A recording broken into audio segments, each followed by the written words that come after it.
வந்து படம் வந்து கலகலகலன்னு இருக்குதுங்க. செகண்ட் ஹாப்பில் வந்து இன்றைக்கி நாட்டில் நடக்கிற ஒரு விஷயத்தை ரொம்ப அற்புதமாக போதை கலாச்சாரத்தை ஒழிச்சு கொண்டு வரணும். பெற்றவங்களுடைய பெரிய சொத்து பிள்ளைகள் தான். பிள்ளைகளை நீங்கள் பத்திரமா நீங்கள் பார்த்துக்கணும் அப்படின்றத அவருடைய ஜோனலில் அழகாக சொல்லியிருக்காரு.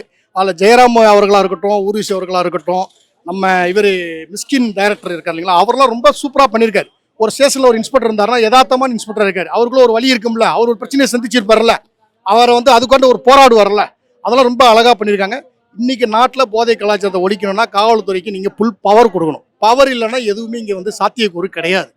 அதை வந்து ரொம்ப எளிமையான முறையில் அழகாக அற்புதமாக யதார்த்தமாக எல்லாருக்கும் புரிகிற மாதிரி சூப்பராக பண்ணியிருக்காங்க. ஓவராலாக இப்போ எப்படி சொல்றதுன்னா வந்து காமெடி வந்து ஒர்க் அவுட் ஆகலை. ஏன்னா நமக்கு தெரியும் ஜெயராம் சாரோட காமெடியும் சரி, ஊர்வசி மேம் காமெடியும் வந்து பீக் அப்படின்ட்டு ஒர்க் அவுட் ஆயிருக்கா படத்துல? சூப்பராக ஒர்க் அவுட் ஆகிருக்குதுங்க. அதாவது ஃபர்ஸ்ட் ஹாஃப்லுமே கலகலகலன்னு இருக்குதுங்க.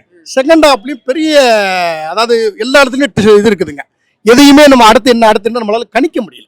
போர் அடிக்காம எல்லாம் கலகலன்னு தான் இருக்கணும். படமே நல்ல ஒரு காமெடி கலந்து நல்ல ஒரு மெசேஜாக சூப்பராக பண்ணியிருக்காரு.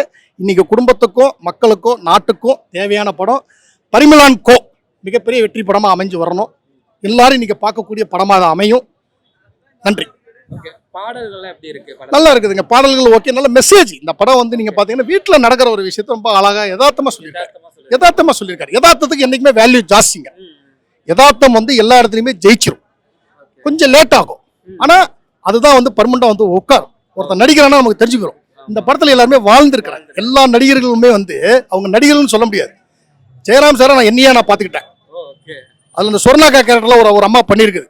அந்த அம்மாலாம் சூப்பராக பண்ணியிருக்காங்க. ஒரு வில்லி கேரக்டர் ஒன்று பண்ணியிருக்காங்க. நம்ம தில் படத்தில் இதில் வருவாங்க இல்லையா, தூள் படத்தில், அந்த மாதிரி ஒவ்வொரு கேரக்டருமே நல்லா செலக்ட் பண்ணி போட்டிருக்காரு. ஆமாம், எல்லாருமே ஸ்கோர் பண்ணியிருக்காங்க. எல்லா இப்போ யோகி பாபு அவர்களாக இருக்கட்டும், மிஸ்கின் அவர்களாக இருக்கட்டும், சென்ட்ராயனா இருக்கட்டும், இவங்க ஊர்வசி அம்மாவாக இருக்கட்டும், ஜெயராம் அவர்களாக இருக்கட்டும், 2 அருந்தவாள் இருக்குங்களா, சூப்பராக பண்ணியிருக்காங்க. ரெண்டு பெண் குழந்தைங்களுமே நம்ம வீட்டில் நம்ம அக்கா தங்கச்சி இருந்தால், நம்மளோட குழந்தைங்க இருந்தால், என்னோட குழந்தைங்க இருந்தால் எப்படி இருப்பாங்க, அந்த மாதிரி ரொம்ப அழகாக யதார்த்தமாக பண்ணியிருக்காருங்க. யதார்த்தத்துக்கு என்றைக்குமே வந்து வேல்யூ ஜாஸ்தி. போதை கலாச்சாரத்தை இன்னைக்கு அடியோடு ஆணி வேற அதை அறுத்து எடுக்கக்கூடிய ஒரு படமாக இந்த படம் இருக்குது.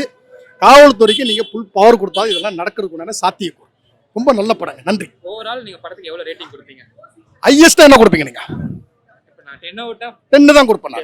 அதுக்குண்டான படம் இது. யதார்த்தமான ஒரு படம். இது வந்து வாழ்க்கையிலுக்கு தேவையான ஒரு படம்ன்றதுனால நீங்கள் தாராளமாக அந்த படத்துக்கு வந்து 10க்கு 10 நீங்கள் கொடுக்கலாம். பரிமளான் கோ சூப்பர்.